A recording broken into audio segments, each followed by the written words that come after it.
என்று உழைப்பேன். எனக்குள் தூங்காது மனசாட்சி, அதுதான் நான் நம்பும் அரசாட்சி. எனக்குள் தூங்காது மனசாட்சி, அதுதான் நான் நம்பும் அரசாட்சி.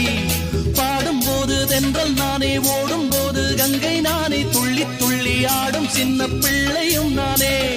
நியாயம் போல கோவில் இல்லை, தர்மம் போல தெய்வம் இல்லை, தியாகம் போல செல்வம் இங்கு வேறெதும் இல்லை. இது கால கல்வி கூடத்தில் நான் கற்றுக்கொண்ட பாடங்கள் என்னை வாழச் செய்யும் வேறு